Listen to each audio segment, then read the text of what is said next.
Okay, let's get this started. Welcome back again, everyone. Today I'm going to go into part 2 of this series. I plan to do a third and potentially fourth installment in the future, so be on the lookout for those. The point of this series is really just to leave the PvP community with a sort of blueprint of everything I coach to individuals and everything I advise companies on for wars. As usual with this presentation, I will obviously draw a bunch to illustrate these ideas because I think drawing is very, very helpful, very, very useful. But I will also show clips from wars so that you get even more of a sense of the stuff I'm talking about. I don't want people to just understand the stuff intellectually. I really want them to understand it on a more visceral level. Now, if you remember, the first presentation I did was kind of a broad overview. So today I'm going to kind of switch gears a bit and zoom in on some more details with respect to wars, specifically around field control. Keep in mind what I said last time, in that the majority of the concepts I'll go over can absolutely be applied to non-war contexts. Okay, so let's start. So what do I mean by field control? So if we imagine that this box here is a field, and we want to represent two armies on this field, we could do something very simply like your army sort of occupies all of this area, and the enemy army occupies this area. How much control does your army have? The most basic way of figuring this out is just by looking at the space that they occupy. On a very simple level, we can see that your army, their blues, because you just occupy more space, you control more of the field. And because you control more of the field, you're just likely to win the rest of the field. You know, in the context of wars, win the point. And with the control you have, you can use it to get more space until eventually you've won all the space and completely push the enemy out of the position. And the enemy can do the same, but they have a lot less space to work with, so it's going to be much harder for them to take back space when they're already at such a disadvantage and they don't have much space to be using. So that's field control in its simplest form. And most of everything that I'll go over in this presentation will build off this understanding. I will start by talking about the concept of one raid, one body. And what do I mean by that? I'll start by drawing some groups on the field. We will go with a group here, a group here, a group here, and a group here. Just very simple. I mean, I guess we can put the point groups down too. This is the core of your army. We can just say that all these groups together form the whole body of the raid. And depending on where these groups are positioned, the form will change. Why is that relevant? Well, because we know that when our groups are much closer to each other, the body of the raid becomes stronger because we can support each other, we can give space to each other, we can play off of each other, and all of that just makes us an effective unit, an effective whole. And we want to try and do that as much as possible. So let's just take this form that we have right here, and let's change it a bit. And this group here, this group here, this group here, and this group here. Well, let's just say this group over here that was sort of like the middle right position. Let's just say that they have decided for whatever reason they want to push up. There are plenty of reasons why you would want to push up. You might want to be pushing up to disrupt. Maybe you're supporting one of the outside groups that has pushed in over here, whatever it might be. Because you have pushed up, the form of the body has changed.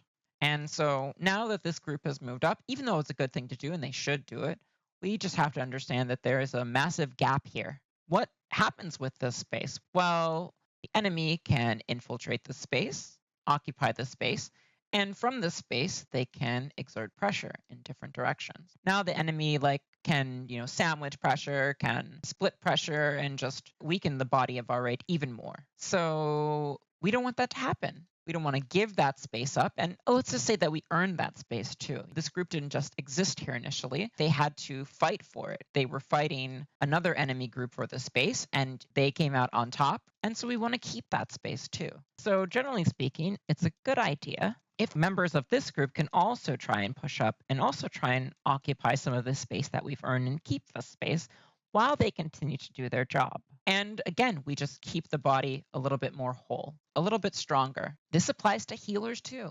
When our army is advancing and getting control of more and more in the field, we can't just have healers that are sitting in the back line, just playing statically there. We need them to push up on the sides towards the top and take space there too. We need them to move with the raid. We need to keep the body of the army whole. This concept is not just for specific players or specific classes. This is for everyone to understand. As we gain control on different parts of the field, it should translate to two things. One, the point ticking, and two, the army moving a little bit closer to the fort or war camp. So now we're going to move on to rules of engagement. For this section, I'm first going to talk about Mainball groups and what they should prioritize based on how advanced their positions start on the field. So first, let's map out all these Mainball positions. We have bottom left, bottom right, bonfire, or oppo, but just for the sake of simplicity, let's just call these middle left and middle right. And then above, we have top left and top right. So at a minimum, we can say that for each of these positions, they all have to first control for their area. And depending on how advanced the position is, you will have to focus on that to a lesser or higher degree. So for the bottom groups, they probably have to focus on controlling their position the most. And for the mid groups, they probably have to focus on it very similarly to the bottom groups, but maybe not quite as much. And then for the top groups, they have to focus on controlling their position the least. For the bottom groups, their next priority is going to be very much focusing on point, bombing point, standing on point. They should be doing it more than any other groups here on the field. Control for these bottom groups is going to focus on dealing with any enemies that invade, and obviously disruptors who are going wide and crashing into the position. And the middle groups, just like the bottom groups, have to focus the point, occasionally stand on point. They just have to do it a little bit less. The mid groups as well need to look to push up occasionally and assist the top groups with disruption. They kind of have to strike a balance between what top groups are doing and what the bottom groups are doing. So these mid groups really have to carefully play their position and not spread themselves thin. For the top groups, they have to really focus on disruption. They really want to make it super, super annoying for any enemies here, especially healers, to play in this position, because their job at the end of the day is to prevent those people from supporting these quadrants, supporting the point, looking out for respawns coming in, and also trying to stop the enemies from wrapping. They also might sometimes have an opportunity to quickly assist kill squad groups that are playing out in these wider positions. And on top of all that stuff that these top groups have to do, they also have to bomb point as well.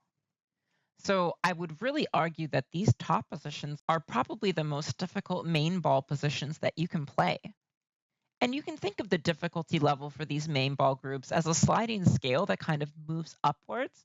So as you play in a more and more advanced position, the difficulty of that position is going to increase. So if you're a new player to Wars, it's probably a good idea that you try and play in one of these bottom positions first, so that you can ease yourself into getting comfortable with war environments. So the only thing that's really left out of here in terms of main ball is the point group. But I don't really want to go into point group right now. I did actually touch a little bit on point play and just how you need to use space on the point in general in the first installment of this series. But in terms of fully going into the dynamics of point groups, I don't think I'm going to do that here. I will probably save it for the next installment in the series and really go into it a little bit more, because it will also be a lot more relevant there too. I'm going to put up some graphics here that basically just reiterate everything I just went over, so you have a little bit more clarity on what you should expect. This is the stuff that no matter what kind of ball group that you find yourself in, whether you're in a bot position, a mid position, or a top position, this is the stuff that is fundamental. This stuff never changes. regardless of whether a specific task that you're assigned to do, that your group is assigned to do.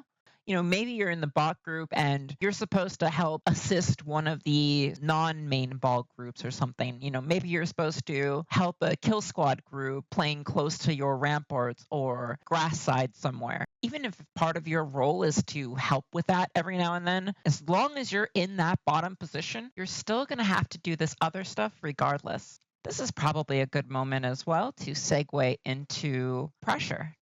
And to do that, let's start by talking about collapsing and counter-collapsing. I'm sure everyone here already knows what collapsing and counter-collapsing are. Don't really have to explain it, but just to say briefly that collapsing is when you or your group engage on an enemy or a group of enemies. And those enemies could be moving somewhere. They could be about to engage one of your blues, potentially. They could already be actually engaging your blues in the middle of a clump fight already. So some sort of collapse has already happened. And in that case, if your group is going to engage on that, we would say that they are counter-collapsing. Really straightforward. Again, like everyone understands what collapsing and counter-collapsing means. So all you have to do now is refer back to the first macro fundamental video I made with respect to angling. And optimally angling yourself is going to rely on 3 different factors. The first is, where are my enemies looking at? What are they paying attention to? Are they looking inwards? Are they looking outwards? And the next thing is we need to know where our enemies are positioned, or potentially where are they going to be positioned. And finally, we need to be able to see what blues are around those enemies. Do we have any close by? Are there going to be blues where those enemies plan to move to, where they're going to? And based on those 3 things, you need to be able to register these on the field almost instantly so that you can make optimal snap decisions. Let's say you have a group of your blues that are on the point and they're clashing with some reds, or maybe they just clashed some reds and they're about to reclash more. And you have a group of reds, maybe positioned right here, who are going to engage. They're going to counter-collapse on this fight that's happening. And let's just say you're standing here. Well, you can see where the enemy is looking, where they're positioned, and where they will be positioned. And you can see which one of your blues are actually around them. Do you actually even have any blues around them? Maybe you have a blue here. Maybe there's going to be a blue here when they arrive at this point. Maybe you already have a blue here. You're going to be able to instantly decide what is the best way to engage on those reds when they arrive at this position. It'll all be situational and will be based on those 3 pieces of information.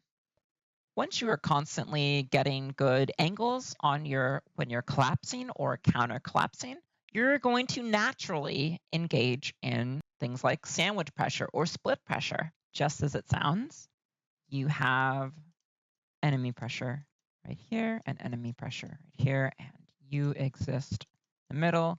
So you have pressure that is pushing against you in this direction, and then precisely the opposite direction. And since you exist here, you hence get sandwiched. And a lot of the times you'll do sandwich pressure just by engaging some kind of fight from a better angle.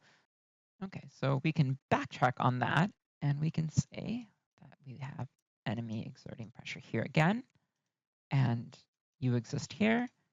And then another enemy sees that this is happening, knows that there's going to be that this enemy or enemies will be collapsing here on you, or perhaps maybe you and several other targets. And so rather than just engage right here, which isn't a bad angle, this is still a good angle, rather than just going straight for this, they hook around a little bit and then just get in a better position to pressure. Now, blocking off your escape route, because this enemy is exerting pressure in this way, and so when you're going to escape, it's very likely that you're going to go backwards a lot of the times. Obviously, going to the side is going to be much better for you, but sometimes you will be going backwards.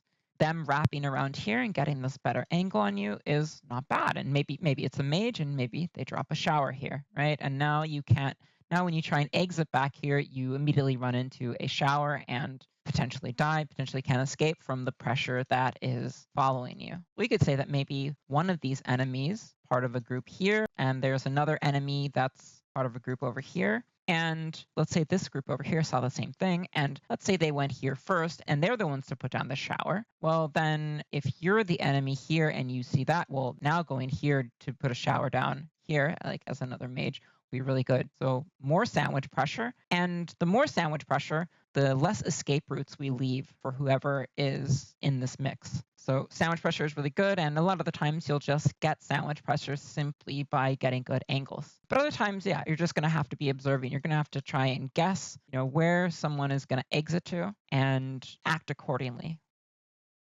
Moving on from here, I will talk about a concept I call take to give. The idea behind this concept has very much to do with pushing advantage, but it can happen a lot at an individual level, all the way up to many groups working together. So anytime you are advancing up the field, let's say, you're pushing up from bottom right to a more top position. This area is somewhat contested here, and maybe you use some abilities or just kind of posture here, and it causes the enemies to move back, just lose a little bit of ground. You've kind of temporarily gained this space right here. And from doing that, from gaining that space, enemies, let's say, are now here. So they've momentarily moved a little bit back. If no one else is with you in this moment, well, they'll probably just turn here, right? Maybe they thought something was going to happen, but nothing happens, but they turn. Or maybe they were already sort of looking at you and just backing away at the same time. Now they are going to pressure you, cause you to fall back, and now you've lost this ground again. But it doesn't actually have to be that way.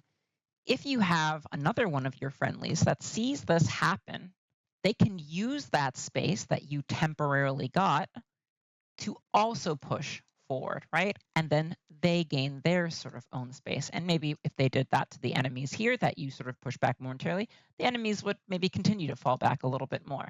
And now maybe they're here. And again, the same thing could happen. If someone or some other person is nearby and they see this, they can use that space to do exactly what you did and gain more space. So using this take to give method, we can really advance effectively when we're trying to push the enemy back, because we are constantly able to take aggro, take space, and in doing so, we are really giving an opportunity for our other friendlies to take more space and again, do the same thing. And we can continue this sort of chain for a very long time and really effectively push back any enemies that we're trying to run through. It's certainly not the most complicated method, but it's one that people really take for granted. I think people really take for granted just how much you can actually do with very little space that an individual or a group just makes. There's a moment where, if you take that space and you take aggro and you push enemies a little bit out of the position, there's so much opportunity there to really snowball that situation and just get even more space out of it. And so it's super important that everyone kind of recognizes that and has confidence in their gameplay, because it does take a lot of confidence to do this. You have to be confident to push in, to take space, to take aggro. We can make a lot out of nothing by simply having good timing and playing off one another. Okay, I want to get into kill squad dynamics now. This will be a little bit more specific, a little bit more tailored for certain players, but that's okay. Still some good ideas here which other players can learn from. So typically our kill squads are playing on the outside. You will have, your ball groups, and then you'll have these kill squads on the outside, sometimes just a group by themselves, and also sometimes a 10-man. I'm going to talk a little bit about the 10-man kill squad dynamic, because that's probably one of the most common ones these days, probably going to be used no matter what meta you ever find yourself in. It's extremely strong, and there's a couple of different ways that it usually can happen. Sometimes these groups can be in comms with each other, so both groups together, or it can be separate. Either works. They both have their advantages and disadvantages. But what I want to sort of talk about is how these groups should interact and how they should position themselves. So typically these kill squad groups are heavily ranged classes. So we're talking about bows, fire staffs, muskets even, and then you will have medium engages that essentially act as bodies for these ranged classes. These days we're talking about great swords. They can use anything from spear to great axe to SNS, hatchet, etc. Those classes are really just there to be bodies for the ranged classes, to make space for them, and so that, the ranged have a point of reference to follow up on. So that is the first dynamic that is contained within these groups. And then you have the dynamic that exists between these two. You sort of want one kill squad that's playing more closer to the inside and one kill squad group that's playing a little bit wider. And why do you want that? Well, first you create split pressure, which is really nice. So you will make the enemies have to look in more than one direction. And it allows the groups to create space for each other and play off of one another much more effectively. And we can have two classifications for that dynamic, one of retreating and one of advancing. If these two kill squads are retreating from the enemy, you don't want them to retreat next to each other. And why don't you want them to retreat next to each other? Well, if these kill squads are next to each other as they're retreating, it allows the enemy to only have to look in really one direction. And when they are exerting pressure, they'll be more likely to hit both of these groups at the same time. So that's the first reason. You don't want to give your enemy more value by being next to the other kill squad groups, giving them extra value whenever they're exerting their pressure. Secondly, if both these groups retreat in the same direction, which would typically be the ramparts or the war camp, those kill squads are also giving up all that space that they might have earned when they had pushed up. It's double bad. You're losing the space that you earned, and you're also allowing the enemy to get extra value because they're able to pressure both the groups at the same time. So what we really want to have happen is that when enemy is pressuring us and we are retreating, we really only want one of these kill squad groups to retreat this way, and we want the other kill squad group to go wide. Now the enemy has to make a decision. They have to decide, do they want to go after this kill squad and pressure in that direction, or do they want to pressure the kill squad in this direction? If they make a choice here, so let's say, for example, they pressure down towards this kill squad group, well, now this kill squad group that is retreating wide can pressure those enemies. And vice versa, the same thing can apply if those groups decide to pressure the group that's going wider. If they pressure the group that's going wider, now the kill squad group that's more on the inside can also split pressure, which is harder for the enemy to deal with. And we're constantly keeping each other a little bit safer because we're not clumping on each other and because we can punish the enemy for choosing to focus on one group or another. So this is the dynamic with respect to retreating, but it works the exact same way when you're advancing too. When our kill squad groups are pushing the enemy back and the enemy is retreating, we want one of these groups to constantly be pushing wider because, again, we create that split pressure. They have to now deal with multiple bodies spread out across a wider range. And we also prevent the enemy from doing the same thing to us. We prevent the enemy from wrapping around and going wider on us. We want to have the widest presence because it will give us the biggest advantage. The way you're going to decide which kill squad group is the one that goes wider and which one plays more on the inside, well, it's pretty easy.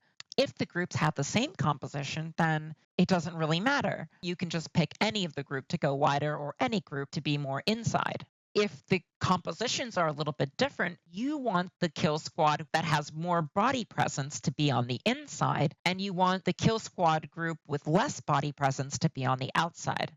This is simply because the kill squad group with more body needs to readily have more access to the enemy, whereas the kill squad group that has more range presence, they're going to have that access no matter where they're sort of playing. So it's better for them to just maintain a wider position in the first place. Some of the concepts here I will bring up again in one of the VODs later, because this idea of trying to always be wider than your enemy is a tactic that I think every company needs to be aware of and try to employ to one degree or another. Okay, so now I will talk about off the rip. One of the most important things to understand is whenever like the raid is first getting to the point for the first time or getting to some location for the first time, even though there's all these positions and your group might be assigned to one of these positions, when the raid is first approaching the point from wherever direction it might be, you have to get it out of your head that you need to get to your position. Positions in a way off the rip don't really exist. That might sound funny to some of you, but the reason I'm saying that is because when you first go off the rip, there's no stabilization yet of the actual fight. There's no concrete flow yet of the fight. And so every single person has to play within the context of how things are actually unfolding as everyone's reaching the points. It's really, really important then that off the rip, we're not tied down to our positions, and every single person really tries to push up and take as much space as possible away from the enemy. The way you kind of have to think of it is that you really want your fights to start as close to the enemy's fort, or let's say the enemy's war camp, as much as possible. We can say in terms of field control again that if we have a little bit more space than the enemy, we're just going to be in more advantageous position to win this first engagement and to have some dominance right from the start. Very, very important that people don't get tied down to positions.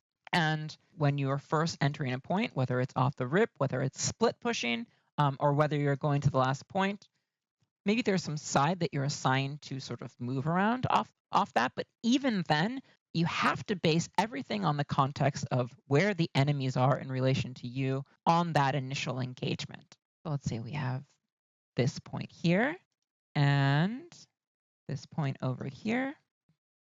So let's say that your army is just doing like a 50v50 over here at B. And for whatever reason, the caller decides to call a split.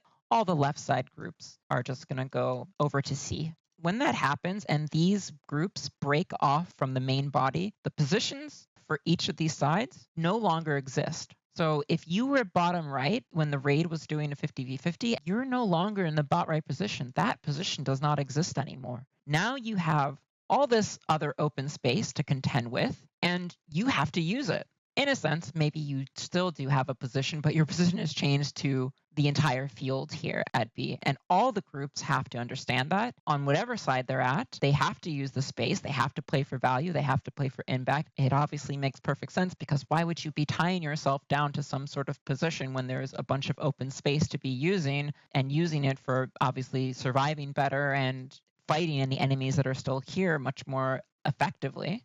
Now, before we go into looking at VODs, I want to talk a little bit about the last point and how we go about snowballing it. I'll go over something that I call the wave principle, which ties again into pushing advantage. Okie dokie. So let's just say that your army has just one B and you're at a significant advantage because you happen to wipe out quite a few enemies here on that cap. And let's say that the last point is C. And so your army wants to get over as quickly as possible to C. Yes, some enemies were killed at B and now they're going to be respawning at fort, but there's still going to be enemies that have already started running over, trying to set up. Your army is fairly close by, pushing along with them. Maybe a couple people have set up back here and over here. Maybe some healers are back here set up. Maybe a point group is already here, something like that. You guys are pushing over. You can imagine that each player in your army constitutes a kind of wave of pressure.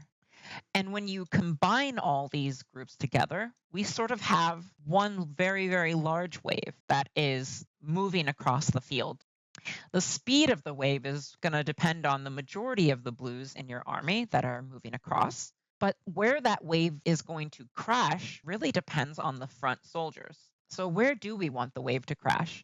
Do we want the wave to crash here on top of these reds that are towards the front line more and are going to be the reds that the army meets for the first time? Or do we want the wave to crash deeper to a lot of these reds that are already set up? I would say that you absolutely want that wave to crash as deep as possible so that you extend the pressure of this wave across the entire field of C. And if you want the wave to crash much later, and we know that these people at the front are the ones that are really going to decide where the wave crashes, it's super, super important then that those people at the front do not get baited by any of these frontline enemies. Push past, continue the wave on towards the other players that have already set up. You can also see that any of the blues that are behind the blues at the front, they're the ones that you're going to want to meet those enemies that are frontlining. This is the wave principle. We're sort of transplanting our army on top of the entire field of C. This principle is something that every single player has to really keep in mind for when you're going to the last point. Because as each individual deviates from making the wave go further, the wave just becomes weaker and weaker and weaker, and the chance that you'll snowball and take C off the rip from B will go further and further down. And, some of you might say, well, what's wrong about the wave crashing early on these players? Wouldn't it be good if we just wipe those players at the front line out? Sure, that might be good. But at the same time, it's going to be kind of a lot more difficult because in most situations, you're already going to have a lot of enemies that are set up. And those enemies that are set up are going to be looking to support those players at the front line. Healers, for example, are going to be healing those people at the front. You're going to have counter collapsing coming in from other miscellaneous enemies. And so it's actually going to make the impact of that wave crashing there a lot less valuable. It's only going to be good to deal with these frontline players once the players in the back are being disrupted and being killed and being engaged on. Okay, awesome. We actually got through everything. I know there's a lot of information here for you to deal with, but I think it will stick even more after we go through these VODs because now you're just going to really be able to see this stuff for yourself. I'm going to go through 5 different perspectives from my New World League Season 1 company, the Guangzhou Goats. And this is against another company in the league called xMexico. It will cover a bit of what I talked about in terms of opener, and it's going to really hone in on this one raid, one body idea. It's really going to show just how dramatically the fight can change from a few people or groups making suboptimal choices. So this player is in the bot left group. You see custom and VSR here? So already really good. Off the bat, we can see that the group in front of them, which is basically the oppo group or the mid-left group, they've already taken a ton of space in front. And this bottom left group is also pushing up to, again, remember, take that space that they left behind. And we can remember as well that the reason why, that mid-left group is as far up as they are is because, again, like I said, we want to take as much space as possible off the rip so that our enemy has the least amount of space to work with and really give ourselves a good advantage right from the start. Fine, we're holding the ground here a little bit. This is good. Needs to be a little bit careful about how long he commits here. A little bit rough, but he gets out. We're still holding the space pretty well. So he needs to be a little bit careful about this now. The whole group in general should be careful about these guys back here because we've asserted a lot of control up here. Not really any groups that are going to be able to support these people. So these players right here are quite vulnerable now. So if we turn around and bomb these guys right now, it's probably going to have a lot of impact. And then we can, again, sit within the space for a second and push up again if possible.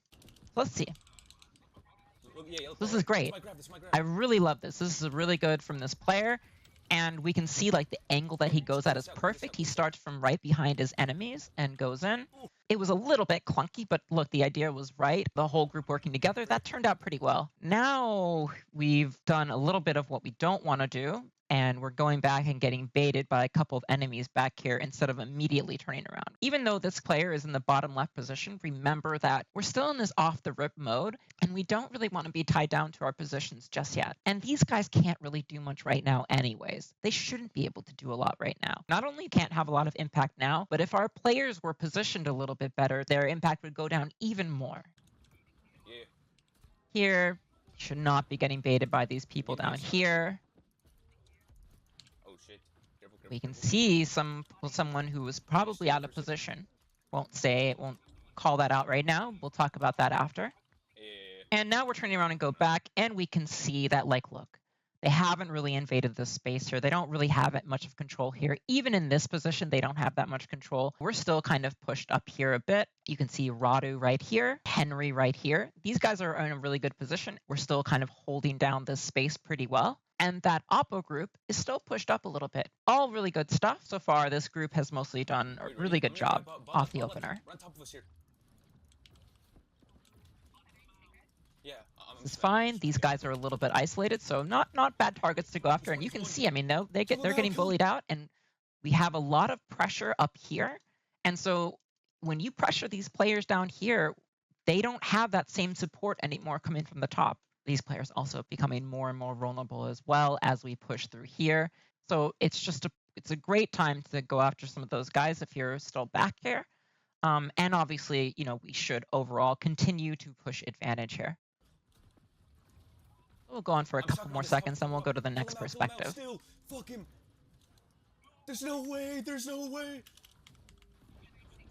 Nice. So we kill those players, and again, you can see that ton of control here. These players over here really should not focus on these players too much anymore. They might kill this person, but they need to start hard pushing over here, all of them, because we have a massive amount of control. If we're doing this on all fronts, we should completely wipe out xMexico and make them have to reset right off the bat. So let's see if we do that. Still a lot of people over here. This player is super isolated. They can die, but again, they're not dying. And look at all the focus that we are committing towards this one person when they are so incredibly isolated that they cannot have impact at this moment. There is always a threshold for when you have enough control. Targets that are pushed up in the areas that you have hard won, they are essentially still -1. Even though they're running around there freely, they cannot have impact because the rest of the army just doesn't have control to take advantage of anything that they might do down here. So I don't like to see them down here now. They did a really good job off the bat, but now the issue too there, it's not just that we should keep pushing, but also if enough people start coming back here, well, what happens? All this space that we won, the respawns, they're going to come back out and they're going to occupy the space again, and then we have to start the process all over again. Ew, the ping is shit. Kill him. So this is really good, and even if they kill this player, it's extremely bad. This player is occupying the focus of whole groups worth of people. There's so much value here, so much value up here, and this one guy who they're not even killing around. I mean, maybe they're going to kill him, we'll see. Even if they do kill him, it's not really matter. Any random red that we see over here in this position, they are -1. Any kind of impact they're going to have will not affect the outcome of the main fight. Let us kill this fucking guy. God damn it. Yeah. I'm about to go in top left. These people are just standing up here for free right now. All this open space that's not being occupied by those reds, we've completely won the position behind here. There's no reason why we cannot push advantage here. And this is late. We actually should have already done this. But instead, many of the players reverted backwards, probably because they feel tied to their position a little bit. But again, we're still in like an opener phase. People cannot be tied down to the position. Even if this wasn't the opener phase, it's still not the correct thing to do because you always have to push advantage no matter what sort of phase that you're in. Okay, that's enough of this. We're going to go to the next perspective. And this person is playing in the Oppo position. It looks like that group was doing a really good job, and you're probably going to see some good stuff from these guys here, I'm imagining. They're so fucking big. Yeah, I can't Here see. we go. I can't It's going deep. Looks like they're weak on this side. And this is nice. They're pushing up, taking a lot of space. They're not sticking to their Oppo position right here. They're pushed up into the top left position. Perfect. Baker's on you, Russ. Right, move on it. I'm looking at custom. He screamed. Yeah, I'm getting out of this. This is good. They're getting some control here first. They're not just pushing past these reds. They're getting a little bit of Careful, control. I'm getting. There's a fucking.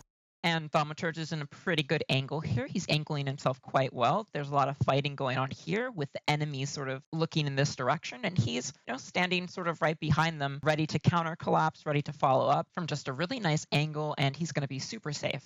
On the log right now. Oh, I might die. 4, I'm looking right, Two, left side of point, left side 1. of point. Dude, oh my god. Response now. Yeah, I'm All left good. side. Shotgun. This is free, scream on it. Nice, Oh, nice, damn, nice. they just got fucked.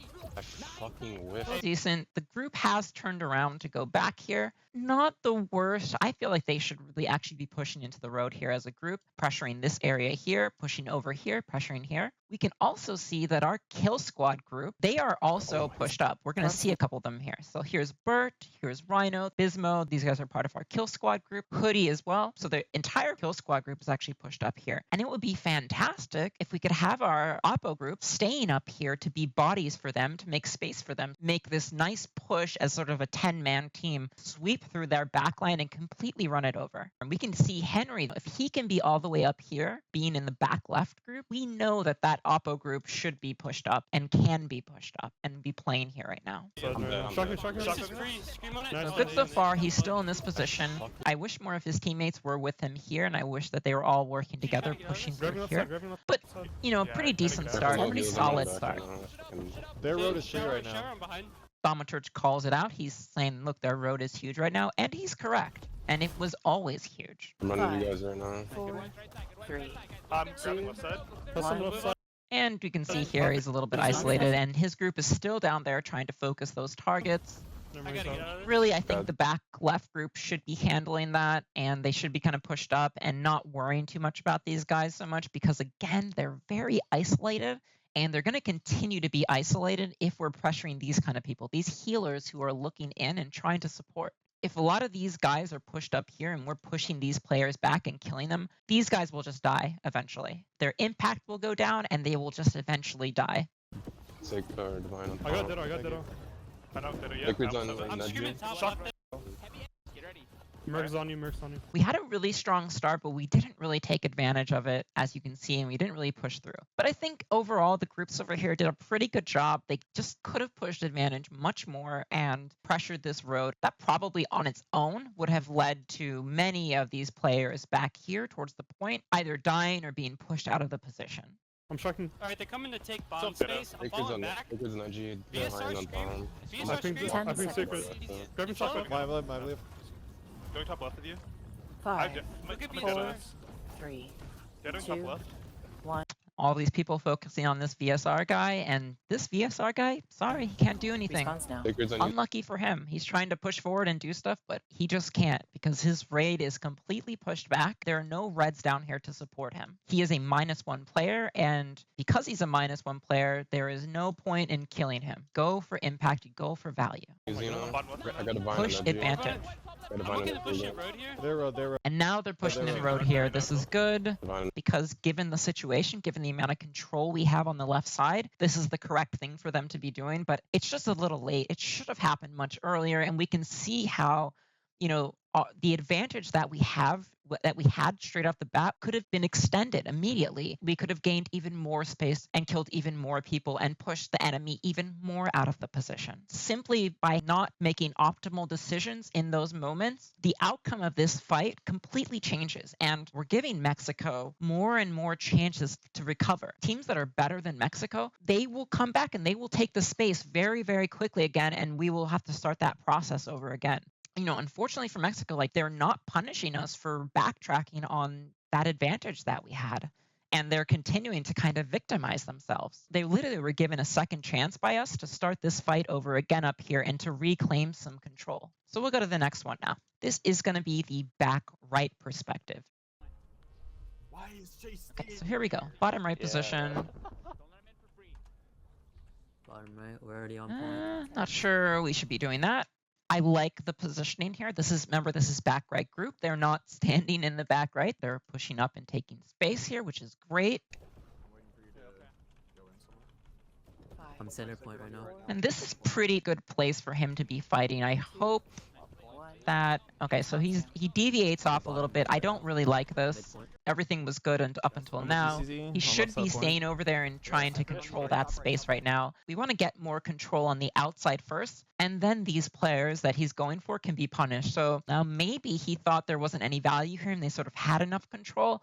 I think he was a little bit quick to make that judgment and probably should have waited at least another 5-10 seconds to fully appreciate everything that was happening. He didn't really look over to see if enemies could potentially be wrapping around here. Didn't appreciate enemies that might have already been pushed in that maybe he just didn't notice. So don't really like that he goes over here first. It's undeserved, right? We haven't earned it. We haven't earned the right to punish these players. We might be very close to it. And we kind of saw over from the left perspective that since we had so much control here, these guys were a lot more isolated, but it's a little bit too early. Also, this player right here as well, too, also sort of following him into this. That's another thing that you really have to keep in mind. You can have a lot of players making good decisions, but one player making a bad decision, it can have impact for other players too because they get baited by it. They see you do something and what you're doing is not correct. It doesn't register in their minds and they follow you. And now we have another person who's making a bad decision. And all of it adds up to an outcome down the line where either you haven't won a fight that you should have won,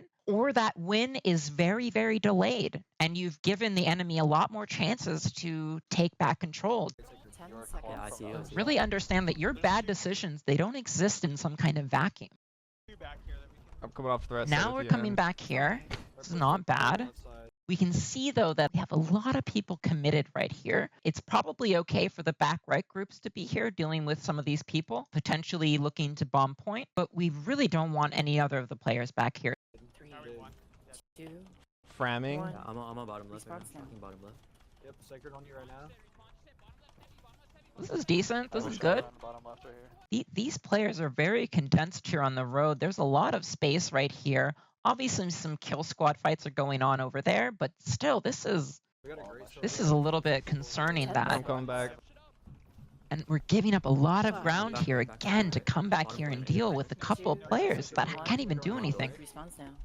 xMexico has not even capped the point yet. What are we doing back here? What are all these players doing back here? The road looks fine. right now. Unfortunate. It's just- Very unfortunate. I'm coming back up to you, CZ. You know, he kind of goes there and he can already see, like, he's already going to register that there's not really much value to have here. And he's correct, but you need to be able to recognize that instantly. If he had turned around and saw it, that's the moment to register that there's no value there. And then you just continue pushing forward or looking towards the point. You know, these back right groups, like I told you, they're the first groups to be very point focused. So after you establish a lot of control here, they can really look to punish the point, and they should be doing that. No. I'm garbage at charging data. 5, 4, Grabbing left side. 2, I see top response left. now. I have a grab on top point. Or There's a lot of players back here, and there's just no value. What are these players going to do? They have no reds around them to support them anywhere. There's nothing. On Merc, yeah, I see I it. pushed up a little bit. I got a 10 I got a seconds. sacred bottom on you right now. We're just giving them more and more chances to come back and take control here by doing this. I'm 5, left right now. Really I've not got it good. already. 3, Really not good. Yeah, I'm on 2, just custom, getting my 1. refresh. Top right. Response This now. is better now. A little bit better now. You can just see how a lot of it's late, though. A lot of it is it's just late. And better companies are going to punish you for being late. Where you at, CZ? I see. I'm just bottom point right now. I got a sacred Getting on my you I'm right back in the now. bottom So with you. it's just 10 incredibly seconds. silly. Shivy and bottom left Incredibly point. silly and unfortunate. Shivy. Yips, herds, melee. 4, 3, I can deado this. That top left, re-grabbing for response you. now. Casting envy now. Nice, I dead. Sacred top left. And this player, he's wandered a little bit too far over Yep, here. I I'm mean, on the obviously, we're still in sort of this opener phase. So, again, we don't want to be too tied down to our positions. But still, he doesn't really need to be over here. We should kind of be exerting more pressure up because we do have pressure that's pushing over. So, you know, if we have more pressure that's coming up from this right-hand side, we're going to have a lot of nice sandwich pressure. And really, we're going to start squeezing the enemy out of the position even more. On. I'm coming to you guys right now. 10 seconds. And the longer that many of us hang back here, it's just going to become more and more and more Ditto difficult already. to maintain the position, and we're giving those enemies I can grab bottom left. Sigurds in a like chance off to point on bottom recover. right. We're Regrabbing. giving xMexico a I chance to shouldn't have blasted recover. off here. That was He's dead wasted. one, he's dead one. Try to get out of that. 10 seconds. Nothing for. I got a D now. Okay. So let's stop here. Right now, we essentially own 3/4 of the field right now. There's no reason why they should be able to continue to exist here. And every player should understand this, and especially the caller needs to understand this and be calling it out and reorienting a lot of these players if they're not playing in an optimal position. So we'll stop here and we will go to the next position. This is actually going to be my perspective, and I'm in the top right position, disrupt group for the most part.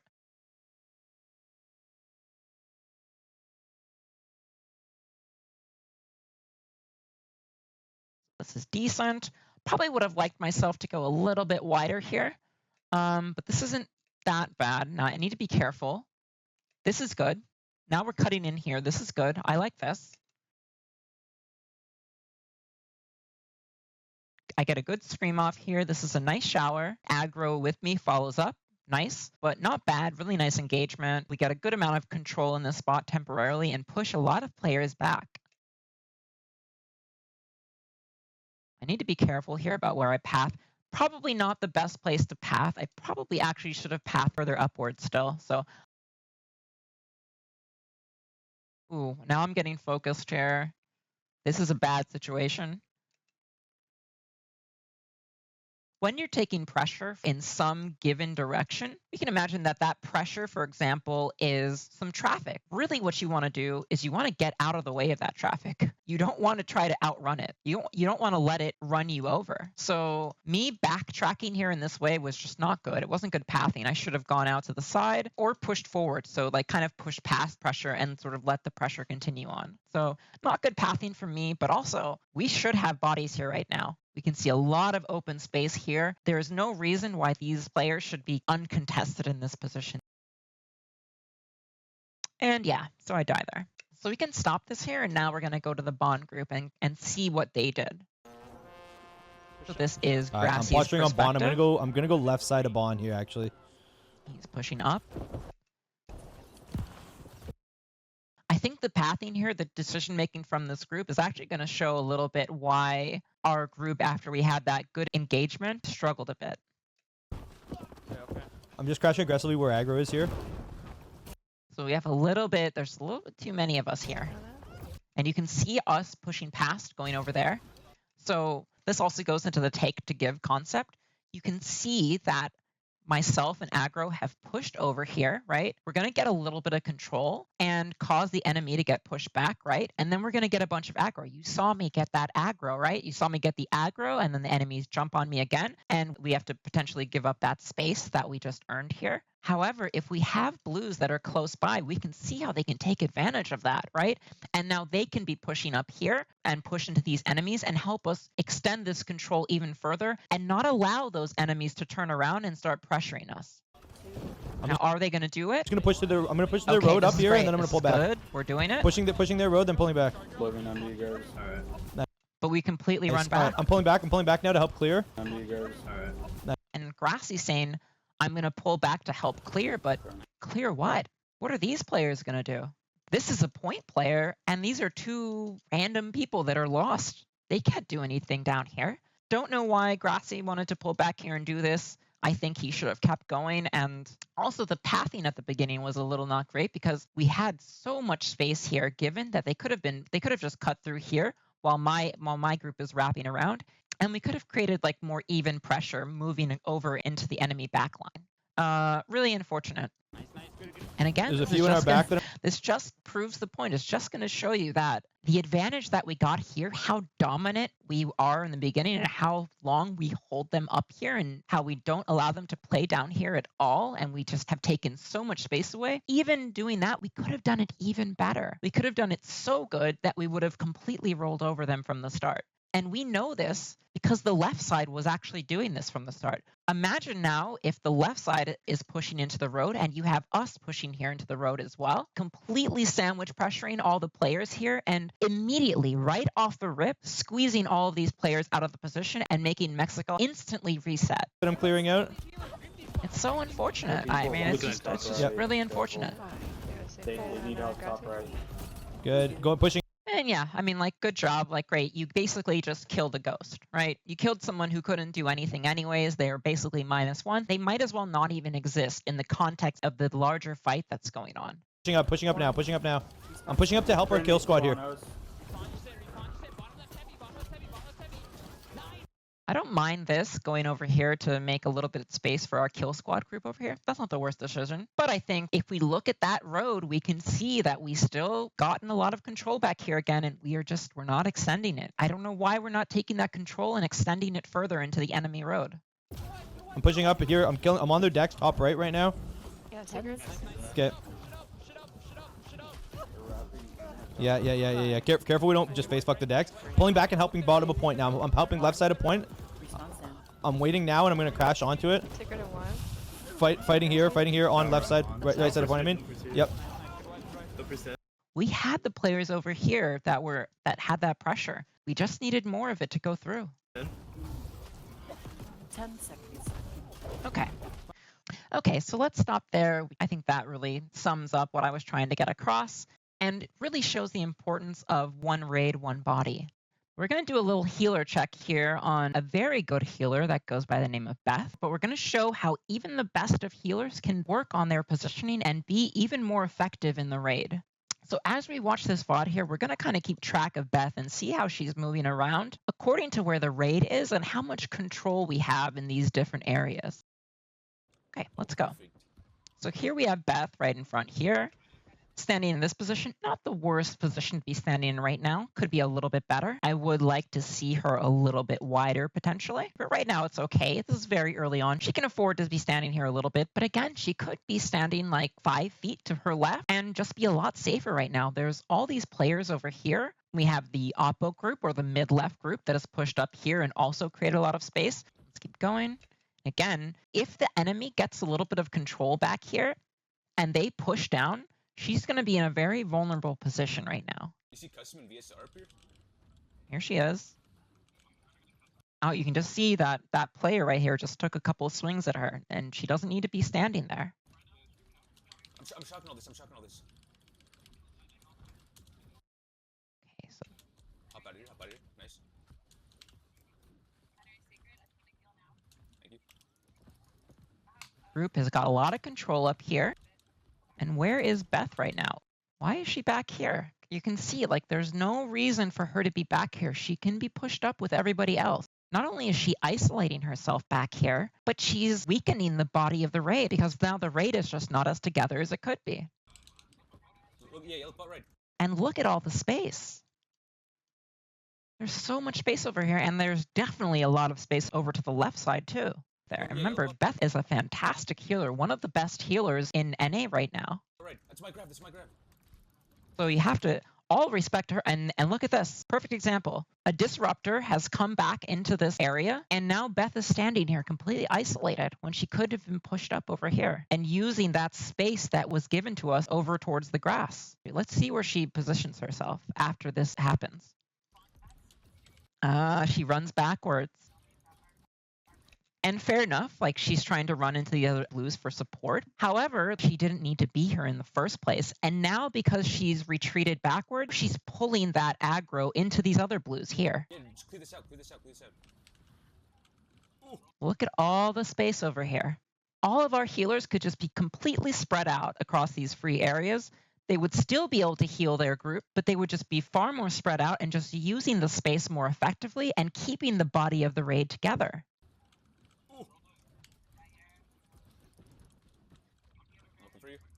Beth is all the way back here now. Again, I mean, Akina shouldn't be back here either. We already went over that before, but Beth should not be either. There's no reason. And she's so far away from her group now that, you know, if they're taking pressure now, there's a good chance that they could die.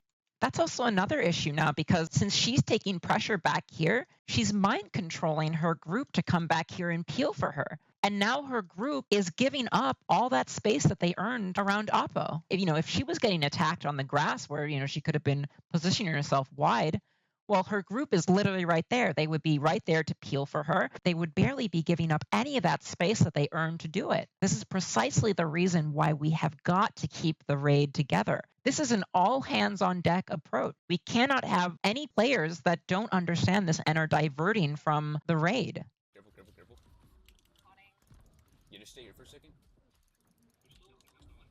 And she's back here. Group is over there, and thank God they're not taking a lot of damage, because if they were, they could easily die over here. And now we've lost a bunch of control just because of one person's decision. Very unfortunate. Very, very unfortunate. And again, Beth is a fantastic healer. You can be a fantastic healer. Your micro can be amazing, but if you don't orient yourself correctly and make good decisions, it's not going to matter. Are we ready? I'm going to grab bot left. We're on top of us here. We still have this control over here on the left. You can see one of their healers is using it because it's completely free. No reason that Beth cannot be over here right now doing the exact same thing. He's one. Kill him out. Here we go. We've pushed all the way up here. Kill him out. Still. Fuck him. And now finally, we can start to see that Beth is moving up. Finally, we can start to see her pushing up, but still, it's still probably not good enough right now. It's getting better, right? She's over here. But again, this is not the best position she should be in. She should really be over here where Nikolai is. And you can imagine, too, that, if you have some reds here and they see her and they push back to engage her, well, now they are giving up some control. And also, we have all of our blues around here to support Beth if she gets attacked.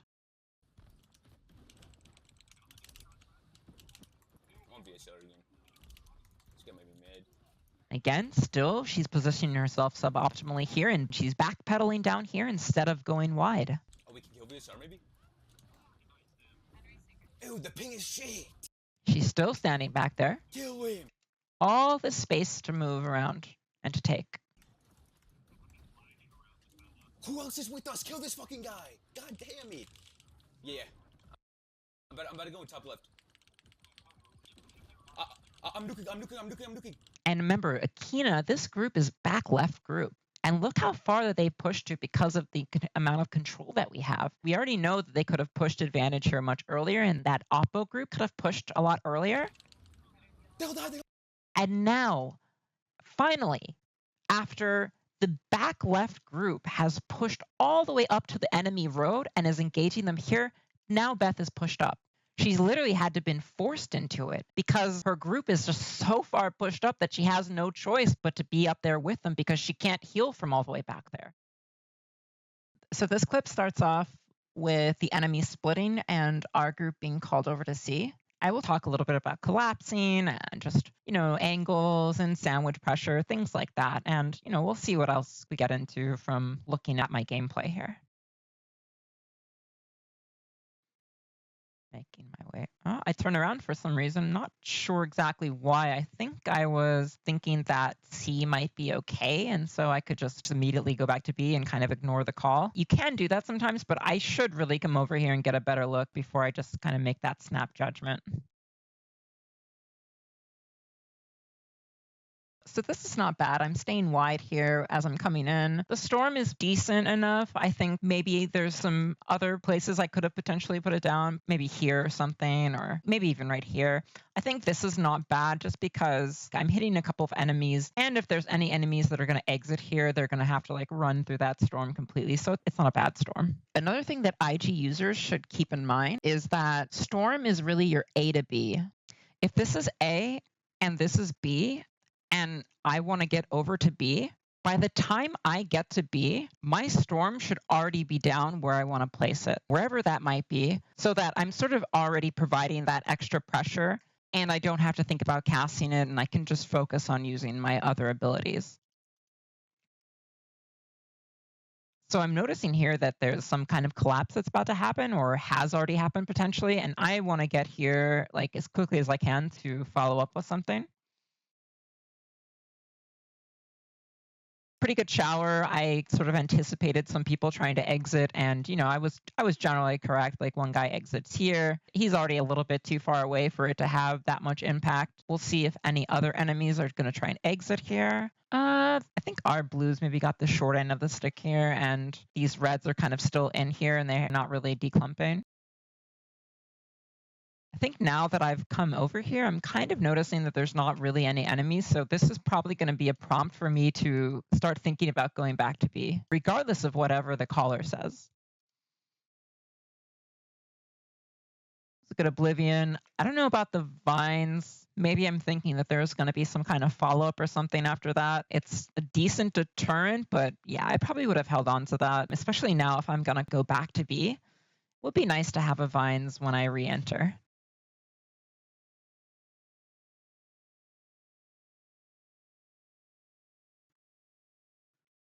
This is okay, catching that healer there and just sort of then continuing on my way. That's fine.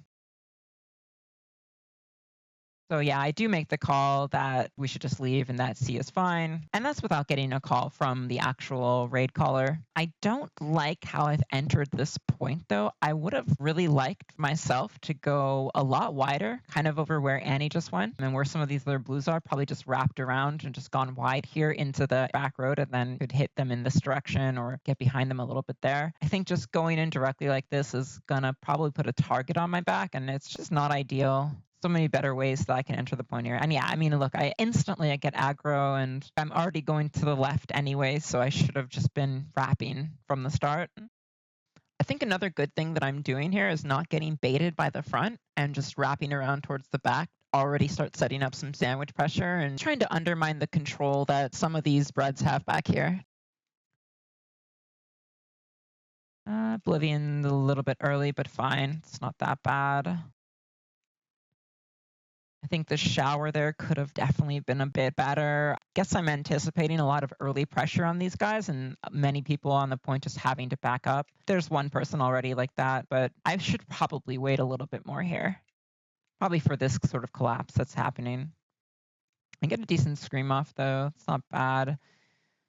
The storm here is good. Could have been a bit deeper towards right here, hitting some of these reds and potentially some of these reds that might retreat or go back or whatever. I think it just would have been a little bit better if it was just deeper.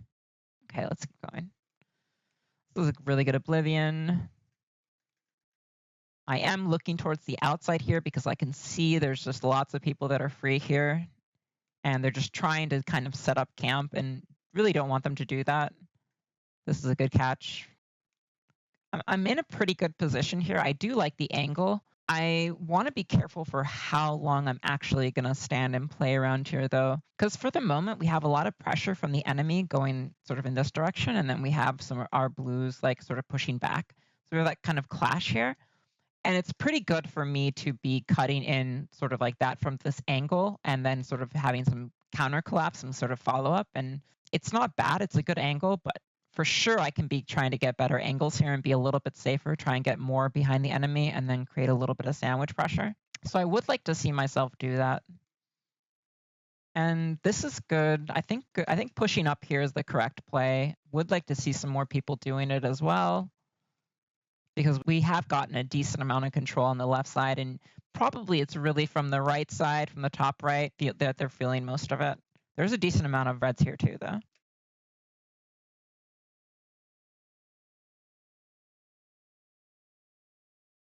Very good shower. Could have been slightly better, but still very good. And I catch a lot of people there that are trying to exit backwards. I'm calling out this target and he goes down. Really good.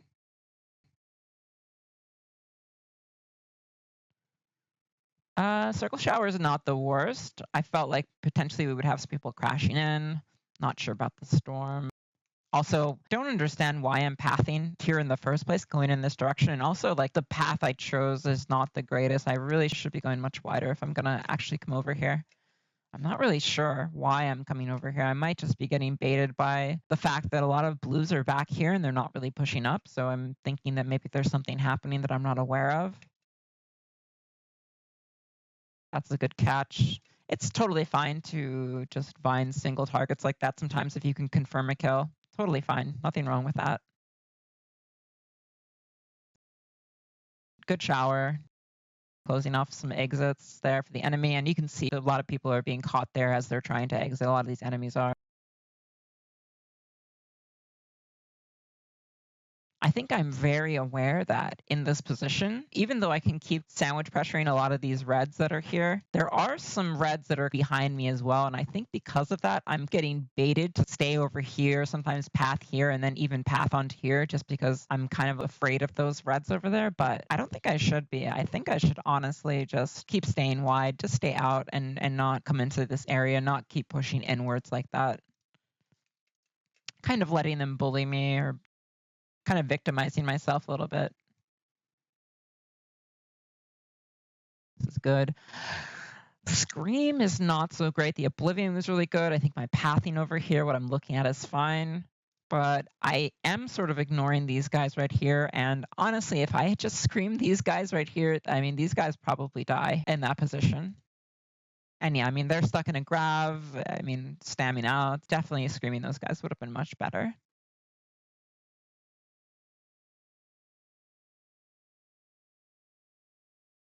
Again, I'm stepping back onto the point. I think I'm just trying to D-tick, but the fact that I'm more supposed to be playing on the road and disrupting the top, I should not be here. I think I'm just getting baited by it way too much, and I should be letting other people D-tick it. Mostly people in the back points. They're the ones that really should be D-ticking.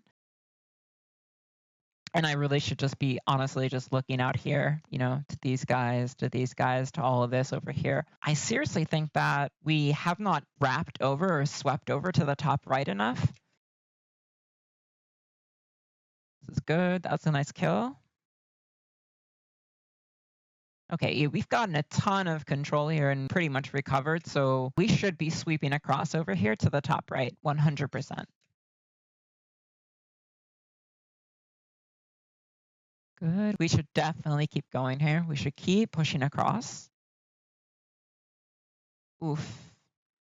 Oh, we're all turning back. Yeah, not that great. I'm not much of a fan of this, and I turned around as well. I think there was probably more work we could have done there, and not a huge fan of us running back that quickly.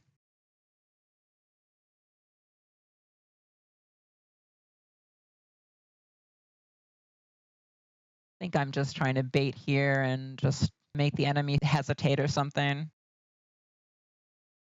This is okay. I'm catching some people here, getting a little bit of aggro, making them kind of think something's going to happen. This is a nice catch. I think this is really good. Hopefully, does anybody die from it? So no one dies from it, but I think just that engagement there is really good because a lot of these players are really just trying to re-enter and just get set up. And us just doing that really breaks that momentum. So it's not bad. And actually one player died. So yeah, it was really good.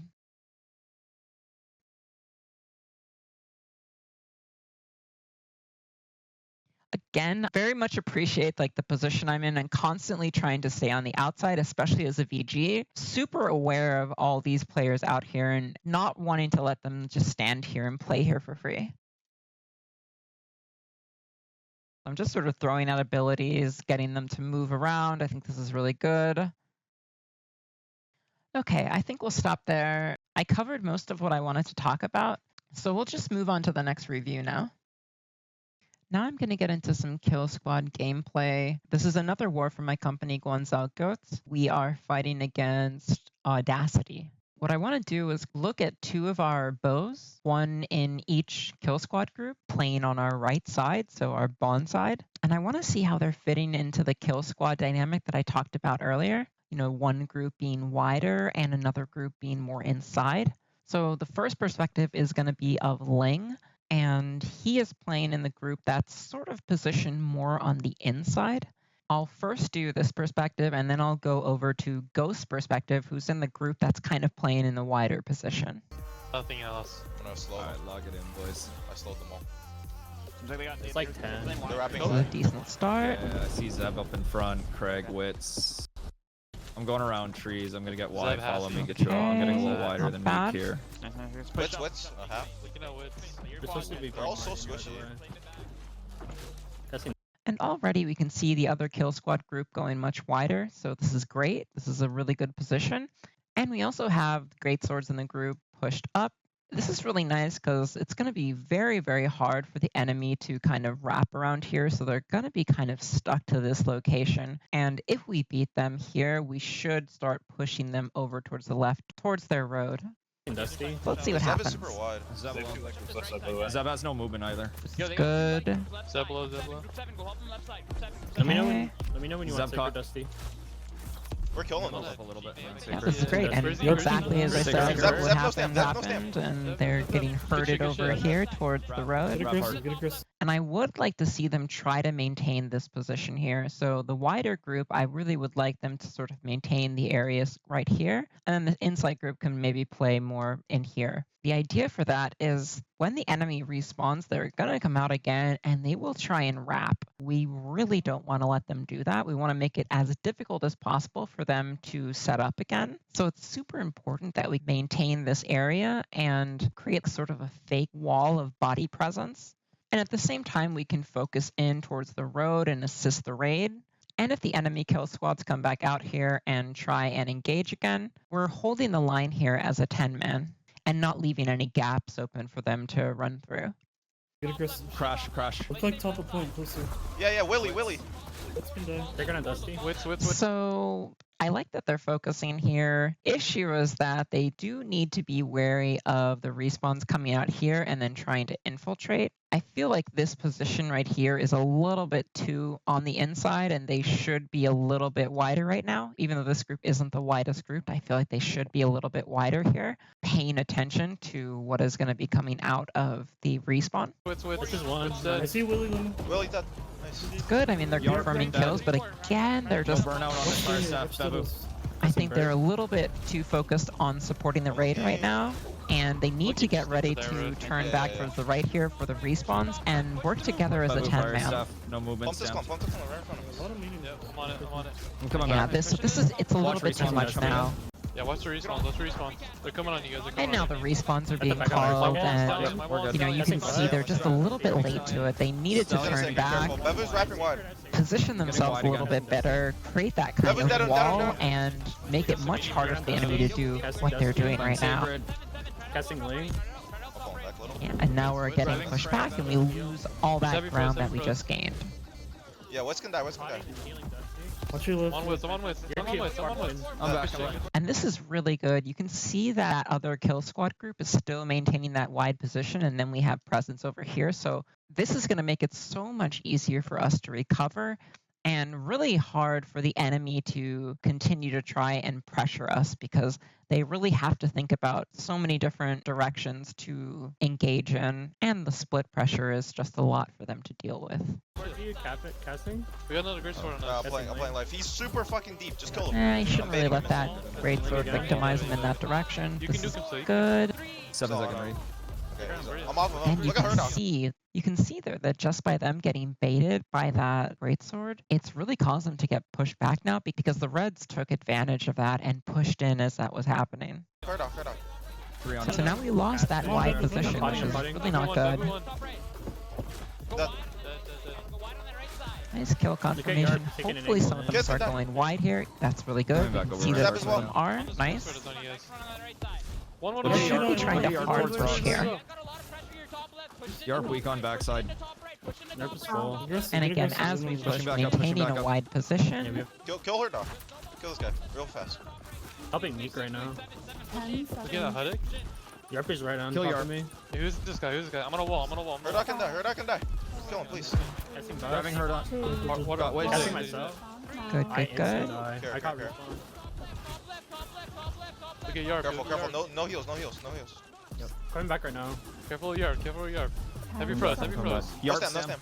Yeah, there's not enough of them now that are wide, and you can see that they're kind of starting to get boxed into this area because it's so important that one of these groups stays wider right here and Play with me here, look wide on Zeb. Zeb alone. continues right. to try and split that Her pressure. dog can Wits can die. One dead. We blow him up. Yeah. Yeah, this is really good. We're in a wider position now with the other group. Casting Dusty. Holy shit. They need to not get victimized by this melee here. He really can't do much. They should just really ignore him and try and push past. I'm on potting. Bobby, I'm on Bobby. God damn. I'm on Bobby still. Still on him. Nice, nice, nice, nice, guys. I'm Coming over, Dusty. Long, I'm off, coming I'm back. off. Let's go help. Let's go help. Watch out for What? the Deado. Bevu. You can die. Kill him. This is another great example of how these kill squads can play off of one another when they position themselves in this inside-outside manner. Here we see the enemy committing to more of the outside players, and so it allows the inside players to pressure them, which creates just sort of a volatile space for them to play in and increases the chance that they're going to get punished here if they commit. Dusty. Grits one. Kill. 2, I can stagger him. 1. Respawn Grabbing. now. Potting. Respawn 10, respawn 10. No team, no team. Really important There's again someone in the that back, we kid's have dead. that other group staying wide Who's this here. on the right? It's Zed, bro. He's Wits, still dead. Wits, left What's side. with that as If well? they Greg, don't stay wide the and they healer, the push healer. up like this, and then, you know, for some reason they lose an I see engagement and the enemy starts Following grabbing, Craig. like Okay, it's look at just their road, gonna, look at we're their just road. gonna start that process all Grabbing over their again. right here. Sin. Casting Dusty. I'm on a wall. And again, I think Ling dips in here a little bit too quickly. Would have liked to see them wrap a little bit more with the other group and again, really maintain that position near the war camp so that the enemy cannot wrap around them. Willy Lemon. Top.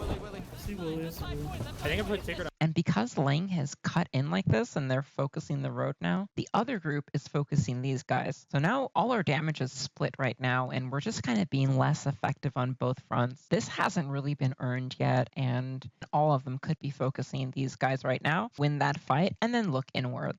On Dusty. I've been on Buzz actually. 10. Grabbing Willie left. I gotta Potting. I gotta back up. Come back this. And again, they're getting pushed back. The Deadoing. Yarp's Deadoing. 2, They're 1. really not maintaining that We can kill position Yarp, up we there can kill good Yarp real enough quick. after they win it. Casting I'm coming Buzz. back wide. I'm He's coming dead. back Yarp's dead. Casting myself. You see Bevu wide? Bevu. Yeah. I'm on Bevu. They're pushing hard. They're pushing Yep. hard. Run Bring it back a little bit. Come Bring it back. back. Don't die. 2, Casting Dusty. 1. Yeah, and now they're getting herded into Bevu. here. Sacred on Dusty. Wits. Not being blind. Look at rocks. I'm gonna Look get at on the rocks. ramp. Okay, this is good that Ling is What's wrapping this? up here and trying to undermine the enemy's wrap. Oh, Which is nice. And you have some blues that have cut into here, and Ling is sort of focusing these guys more on the outside. So there's some good split pressure. You know, these guys can't really support what's happening over here because of that pressure that Ling is doing with the other bow. So this is really good all around, and they should hard push them out of the position from here. And once again, get back up into the top right and try to control that area. You're out of my range for a second. I see Yeah, W. I I see just- W. 5. I got you. Disrupted. You're full HP. You're fine. 3, I'm looking. Ari's Should no be stand. going wider. You shouldn't dip in Blow her like up. this. I'm on Ari. Okay, flan, you got that. Dead. Flan. Ari dead. Bevu. Kill. Yeah, that's one healer down. We can Look at get him super Paul out aggressive. here. Help him out. Zeb Wait, solo. look at Yarp. He's super close. Casting Dusty. And they're Bevu's kind of like getting right baited there. by this guy. Yeah. Casting 1 Buzz. second. I'm tucking it back in. Yeah, I'm and they're tucking it just back in on focusing him Bevu right for here. weight. Looking at grab. This is way too Look, much. grabbing on me. My ping. I see you. Careful.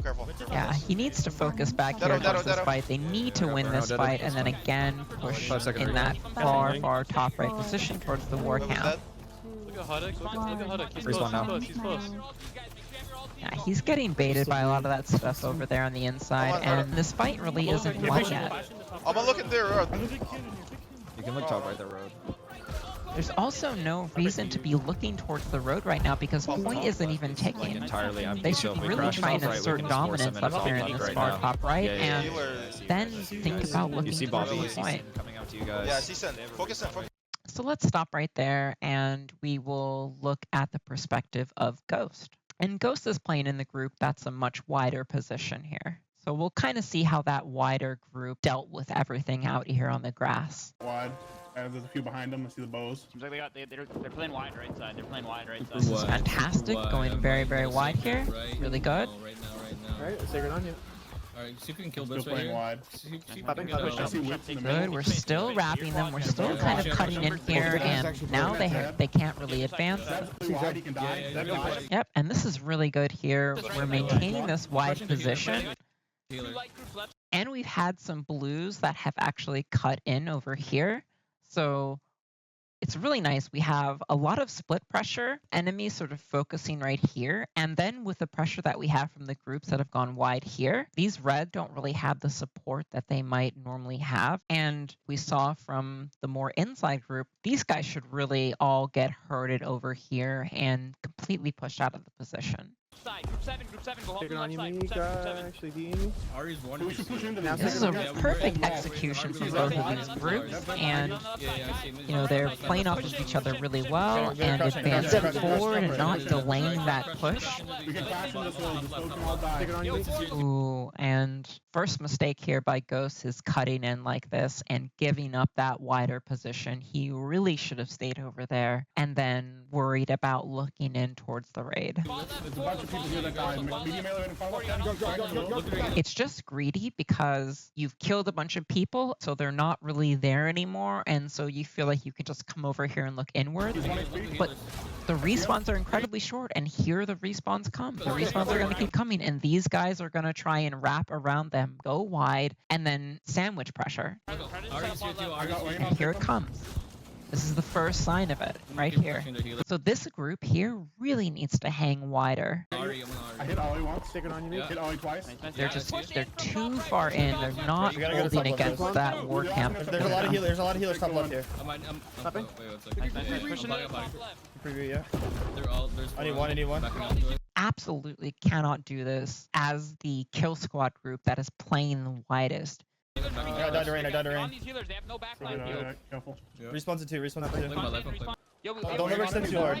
Seven. You're on ball right now. Your picks. Try to help top right if you can.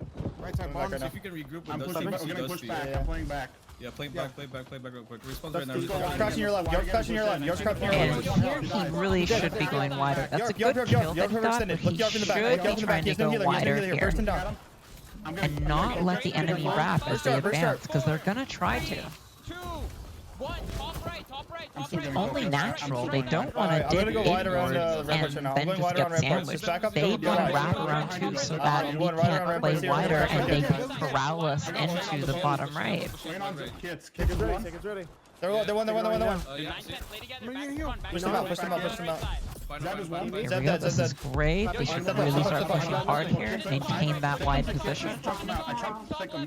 Push I'm pushing in again. I'm pushing in again. Seconds ready. Try to get top right here. Try to tighten. I'm pushing in. I got one on you. Yeah, this is not the play for Ghost here. He really needs to push up and Look York in the back. push Look York in the them back. York's completely half in out the of back. position. The fight is not over yet. Yep, It's looking not hard. time to Look how look he's that inwards nice. towards the raid. And still, and here we go. We're doing it again. Top right's heavy. We abandoned that fight, and now look, the enemy is pushing in again. We have got to maintain that wider position constantly and create that wall. They're pushing hard here, Bond. Push him back. Respawns now. I see Zab. Far right, yeah. Respawn your shit. Look to meet the respawn. We're getting heavy push from Shadows. Just burst them. Kill them all. York can die. Wide, top right. Look at this wide. York's dead. That's 2 medium engaged dead. I need Again, this one. is a good kill, but we need those players to be wider here. We cannot let those reds wrap around Push us. these guys out. Kids can die. Rich, just hit him twice, 3 times. Nice, guys. One. Yeah, inside. They're Go fucking out. Go for Ari here. 10 seconds. Look at Ari. Ari half. Yeah, he's tunneled a little bit too much into this position and just stay really Ari, should have Ari. been wider because now he's vulnerable. Exactly, look, he's getting jumped on because he's just right in the middle of everything. Zeb's wide. Look Zeb to the right. Zeb to the right. No stamp. Taking a 4. Ramparts getting kind of overwhelmed. 3, help them look ramparts. 3, help them look ramparts.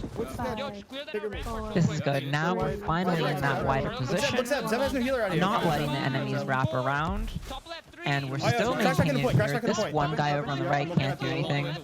Oh, don't back in dip the point, in. crash back Yeah, top he right, find a dips healer. in again, just like this, instead of maintaining that wider position towards the war camp. Really not good. I understand that he kind of wants to get in here and have some impact on the raid, but you can still have that impact playing in that wider position. And you're also going to be holding the enemy back and really making it harder for them to wrap around you guys.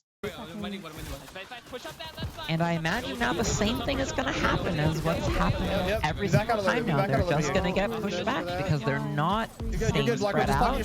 They're not properly holding the position as a 10-man. Nice. I'm cutting inside bonfire. I'm cutting inside bonfire and I'm looking top There's point. no reason that we should keep having to backtrack down Ari's here on Bon. Ari's on Bon. She's stuck. She's rinse stuck by and herself. repeat the process. Play life, play life. I'm on Ari. I'm on Ari. Ari stand. Ari stand. Nice. Look at this. I'm harassing the healers. I'm harassing the healers. Narv again. Now he's playing so much on the inside, really not good. He should try and make his way across far to the right side as much as possible. Alright, maybe not. Maybe not. I don't know. I can't tell. Are they splitting? Yeah. You see me? Yep. Hold on. Go Ari. Go Ari. She's never post. Never post. We can kill her. We can kill her. You got that blonde. Okay, we'll end it there and move on to the next VOD review. This last VOD review is going to go over the wave principle and how you go about snowballing the last point. So we're going to look at two wars. We'll briefly look at this one, which was a Brightwood attack, Guangzhou Goats attacking Cookouts. And we will look at yet another Guangzhou Goats war afterwards, where we were attacking xMexico. Healing 3, I'm nothing. Healing 2. Oh my god, the muskets. Healing 1. Yeah, hoodie heal. All the blues on this side are in a very good position to just head straight towards C. And they're doing just that. We see quite a few people. We see Ling, Berg, Narv, a couple other kill squad people just heading straight over. This is really good. And the fact that we can get set up here before any of the enemies have set up at all gives us an incredible advantage against Cookouts. Here, some of them start coming in, but it's a little too late for them. We already have enough bodies over here to exert a lot of pressure from this side. So what's going to happen now is that we're going to have so many people incoming from the point still. We're already going to have people that are sort of on the point, and now we have pressure being exerted from this left side. So this is almost the best possible scenario that we could have for trying to snowball the position. Now the enemy has to worry about pressure from multiple directions. It's going to be much harder for them to support the point and pressure the point. Nice. Hoodie sacred. Yeah, on the ramparts, It's just huge. Clapping. Oh my god, the muskets. True. So this is really good. From this position, Bismo can pressure this area, and he's playing wide enough here that the enemy can't really wrap around. You know, they're going to have to send quite a few people if they want to actually get around him here. Yeah. I'm actually coming to you guys from behind them. Is my heal. Hoodie sacred. I'm behind them the other way off. I'm about to climb on them off. I shot legit. Good. Now we have people like Bird up there on the road and Rhino who are just kind of pressuring them from that position. So there's just so much sandwich pressure and split pressure that's going around right now. We have people that are pushed onto the road. It's just pure chaos for them. They cannot get set up. Even now, we have some of them trying to jump down and wrap over here. But it's just too late. We have way too much control. And the enemy is so splintered that they can't effectively support each other or establish ground. So now in just a few moments, we are actually going to capture the point. And after this cap, we go on to win the fort very quickly. I will now go to the next war that I want to cover for this section. This was our Brimstone attack against xMexico. And I want to go through 3 different points of view here, highlighting some do's and some don'ts for how you want to go about snowballing the last position. So we'll start with Mikachu's perspective here and see how he goes about approaching C after we capture B here. Flipper again. I'm looking to step. Yeah, look at step. This is nice. He's pressuring some healers back here. Perfect. And there's no reason for him to have to try and touch the point. We can cut this. Go. I need a back He can lens. just keep doing what he was doing. This I don't really like. I think he should really just go straight to C and not purchase anything here. All right. I want 489 looking our road. 489 looking our road. I'm going our road right now. Yeah. Deep. I'm gonna go deep left. I'm going super deep left. Yeah, I see you. I'm This right is behind you. good. I think the whole group here is planning to just cross instantly and go deep. Yeah, I'm here. I'm bottom ready. left. Good. I like how he doesn't commit to that person. He just kind of goes in Right now, do quickly, it. does a few skills. Sacred meek. And look how deep we are here. This is so great. We have all these players I'm deading here this, I'm in deading this this. We have a- position. And it's like I said, they've extended the wave all the way over into this far position. So now any of the enemies playing over here are just going to have a much harder time stabilizing and trying to set up to support everything else that's inside. And again, they also have to worry about lots of pressure from multiple directions now. Having so many of our blues back here in this position this early is really the thing that is going to set us up for success for taking the point. Huge fucking advantage here. I'm playing top left right now. And essentially Play life. everything that Yeah. Mikachu has done so far has Stop been it, stop it. perfect. I'm with you, Smoke. Kill Yorsi. Up until this point, the only thing that Mikachu has really done that was suboptimal was buy some potions. Other than that, though, everything so far has been really, really, really good. I'm on Topher on the ramparts. Two for one on Rhino. 2 for 1 on Rhino. Sacred meek. And again, now we just have so much pressure from multiple directions. It's really hard for the enemy to orient themselves and focus on the things that they need to because there's just so much going on around them. Yeah, I see it. He's dead. He's dead. Push back up.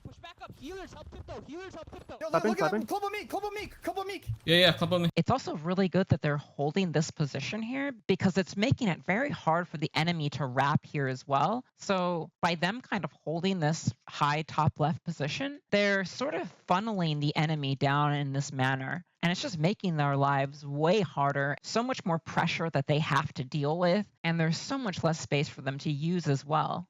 Healers, you can literally pick for free. Everyone else push the fuck up. Healers help. Okay, now we'll go to the next perspective. I died. Fucking. I just bought. I'm coming back to you guys. Okay, we've capped the point now. Meet up with you guys in. I think he should just go straight to C here. I'm gonna buy first. Yeah, I don't like this. Turned around, he's doing the same thing as Mika did, buying when he actually already had some cleansing pots, and really could have just already been at the front of the wave here and crashing across the road with all these people that are in front of him right now. I'm looking our road. We're gonna push in. This is actually really quite good what he just did, and something I talked about earlier when I was covering the wave principle. The people that are at the front of the wave really don't want to get baited by these reds that are at the front, sort of the first people that you meet. And so Vio is not getting baited by this person and is just going to run past, which is perfect. This is exactly what he needs to do. We're gonna push in like towards Oppo. Same thing. Begins on you. Season spot. Grabbing on Good. on the healer. Great One kill. He should continue on from here. I'm on ice. Yeah, on ice. I'm gonna step back left. Yeah, and he turns around. Yeah, Not left a is- big fan of this. I really wish that he had just continued on and left other people to be playing the point right now and helped a lot of those players push up into that top left position. It's totally free. I'm just gonna play on this. Alright, I'm Looking at custom. Putting him down. He's really not needed here. There's no reason for him to really be here right now. There's not a lot of value over there. Yes, he's able to stand on the point for free, but all of the players around here are able to stand on the point for free. We really need him in that top left position, helping everyone else establish a point of control, and then most likely crashing into the road or turning around and then looking at point. Right here. I see him. Jumping in that. Looking at river. I'm So down. he's essentially just opted to play the point, which is, again, it's not the worst, but you can see we have so many people here. We really just needed him to keep pushing. We don't need him in this position right now. There's plenty of people here. So he didn't start off too strong with going back to buy. When he approached the point, he did quite well to not get baited by some of those enemies at the front and just push past them. But instead of continuing that push, he opted to turn back towards the point, which really he wasn't needed for that. There were plenty of people to stand point and be bodies for him there, and he should have kept going and helped to make that initial crash of the wave in this far position much stronger. Custom. Now we will go to the last point of view. Top point. That's grassy. Just step this. Yeah, we're good. Nice, good shit. Wipe any stragglers. Look at 5. So he's calling to wipe any of these stragglers, but I really don't think he should be doing that or worrying about that. He should really be just trying to push hard here and get to C before all these reds are allowed to set up. Let's take note of a couple of the players that are sort of around him right now. We have Hoodie here, we have Zeno over there to the left, and we have Mob that's in a very good position. He's probably the most front player right now. 4, 3. The place where we should expect to see a lot of these players, like Mob, for example, is in that far left position where we saw Mikachu, crossing over that far and just making the impact of our wave crash much more effective. 2, 1, response now. 1. Response now. Yeah, and he's getting baited by these people over here. He really should just be pushing past and trying to ignore them. I'm playing Rampart side, guys. You know, the issue is that when he gets baited by a lot of these players here, he's going to bait his teammates to attack as well. And now we have multiple people that are not pushing through the position and are making the wave weaker. All right. 4. I want 20 seconds. And now we can also see that a lot of these players, like Mob, for example, did not keep pushing through, and they opted to stop and support whatever is happening back here. I'm gonna go look. I'm gonna push straight into Oppo. All right, let's. And we can see that there was a lot of space to push through here. Even though those reds were running through, they're trying to set up for the point. So I really wish that a lot of these players over here had just kept running through, tried to get into these sort of positions here to meet our other blues that are going to be wrapping here and sandwich pressure the area and get even more control. Let's do it. I'm down. And they're calling that they want to go over to Oppo, which is really, really good, but they should have already been doing that. They should be over here right now. We're a little behind. I'm coming out. I have that. Just wait. One spawn happened. But it's okay. You know, they correct forward, and this is really great because we have our blues crashing in from this position. And now we're going to have some pressure going over here. Really nice split pressure, really nice sandwich pressure going into this position.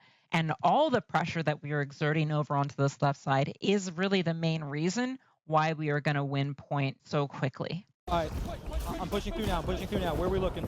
I'm on top left right now. Left side of. Coming to you guys. 15. Top left. I'm gonna back up here. 10 seconds. 5. That's good. I like how he doesn't get baited by those players that are pushed in. I'm on Brock. Left, top left. Over here. You're there, Road. All right. What really needs to be understood is that there can be players that are pushed over here, but if we have people focusing all the reds right here, these players over here don't really have any support now, and they're either going to die or they're just not going to have a lot of impact. There's not going to be anybody around to support them or follow up on anything that they do. Okay, come back to the road. Geraci. This is a perfect example. You can see this healer trying to heal somebody in this direction, and they're just getting pressured. And as soon as this player dies, whoever the player is that he's trying to heal, they are done for. See where Grassyknoll is, left side? Take it on Mighty, top left, and Grassy. So that covers most of what I wanted to show for the wave principle. There are obviously lots and lots of POVs that you can look at for any war where you are trying to cap the last point or snowballing to the last point. And so after you really understand this principle, you're going to be able to pick out which players are approaching the point optimally and who are the players that are hindering the raid from capping the point.